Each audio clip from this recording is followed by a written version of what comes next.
नमस्कार. Up to date किचनमध्ये तुमचं सर्वांचं स्वागत आहे.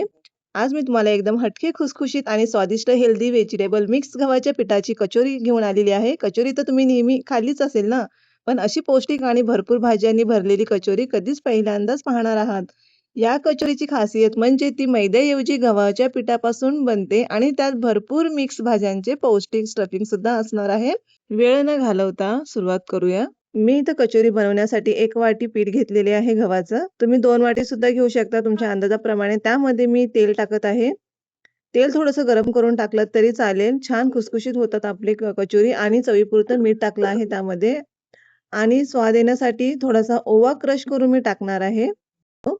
त्यामुळे थोडंसं ओवा टाकून घ्यायचा आहे, तेल आणि मीठ आणि व्यवस्थित आपल्याला ते सगळं मिक्स करून घ्यायचं आहे. त्याचा असा तयार झाला पाहिजे आपल्या हाताचा मुटका.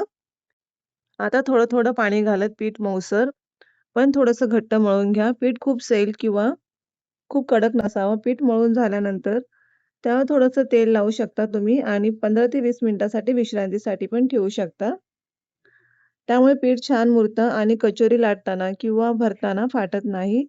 परिणामी कचोरी खुसखुशीत, सुंदर आणि चवीला अप्रतिम तयार होते. आता आपल्या इथं पिठाचा गोळा तयार झालेला आहे. ते मी साईडला ठेवत आहे आता. आणि इथं काही व्हेजिटेबल्स घेतलेले आहेत. कोबी घेतलेली आहे, गाजर आणि बीन्स आणि मटर आहे तिथे. आणि काही मी 4 बटाटे बॉईल करून घेतले होते. बटाटे पण आपल्याला इथे लागणार आहे. बॉईल करून घेतल्यानंतर त्यावरची मी साल काढून घेत आहे. सगळे आपल्याला अशा प्रकारे साल काढून घ्यायची आहे बटाट्यांवरची आणि बटाट्याची साल काढल्यानंतर आपल्याला ते व्यवस्थित मॅश करून घ्यायचे आहेत. आता इथे मी उकडलेले बटाटे छान मॅश करून घेत आहे. बटाटे मॅश करताना त्यामध्ये मोठ्या गुठल्या राहणार नाहीत याची नक्की काळजी घ्या. बटाटा जितका मऊ आणि एकजीव मॅश होईल तितकंच कचोरी सारण चविष्ट आणि स्मूथ तयार होतं. आता एका पॅनमध्ये थोडंसं तेल गरम करून घेतलं आहे. तेल योग्य तापमानाला आलं की त्यामध्ये किसलेलं आलं टाकायचं आहे आपल्याला. बारीक चिरलेली हिरवी मिरची घालून हलकंसं परतून घ्यायचं आहे. त्यामध्ये धना पावडर 1 चमचा आणि हळद 1 चमचा टाकून आपल्याला व्यवस्थित ते मिक्स करून घ्यायचे आहे. जास्त भाजल्यास त्याचा रंग आणि चव दोन्ही बदलू शकतात. त्यामुळे आपल्याला कमीच भाजायचं आहे लो फ्लेमवर.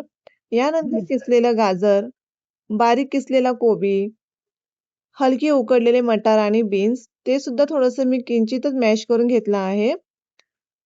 त्यामुळे ते सारणामध्ये सहज मिसळतात आणि प्रत्येक घासात भाज्यांची चव खूप छान लागते. भाज्या मध्यम आचेवर 2 ते 3 मिनिटं परतत राहायचं आहे आपल्याला. यामुळे त्यामधील अतिरिक्त ओलावा कमी होतं आणि तळताना कचोरी मऊ होते. आता या मिश्रणात मॅश केलेला बटाटा आपल्याला घालून घ्यायचा आहे.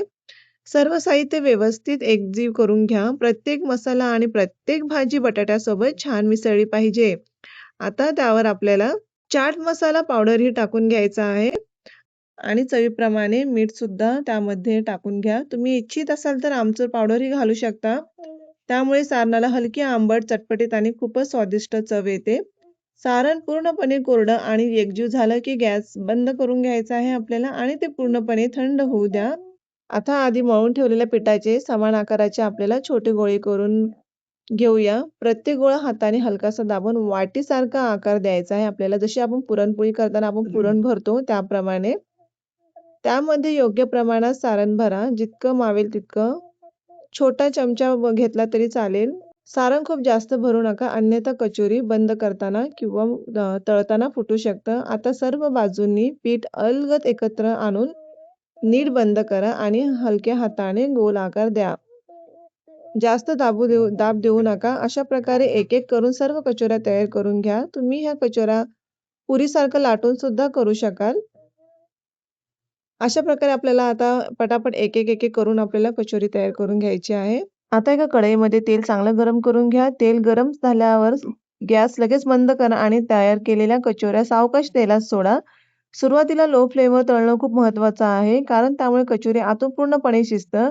तिच्यावर सुंदर पापुद्रा तयार होतो आणि ती जास्त तेलही शोषत नाही. जेव्हा कचोऱ्या हळूहळू वर तरंगायला लागतील तेव्हा गॅस बंद करा आणि एका चाळणीच्या भांड्यामध्ये ते काढून घ्या. तर फ्रेंड्स, आपली खुसखुशीत आणि चविष्ट हेल्दी व्हेजिटेबल मिक्स गव्हाच्या पिठाची कचोरी तयार आहे. तुम्ही ही रेसिपी नक्की करून पहा आणि कशी वाटली ते कमेंट करून नक्की सांगा. व्हिडिओ आवडला असेल तर लाईक करा, शेअर करा आणि अशाच सोप्या व चविष्ट रेसिपीसाठी आपल्या चॅनेलला नक्की सबस्क्राईब करा विसरू नका. व्हिडिओ पूर्ण पाहिल्याबद्दल तुमचे मनापासून आभार.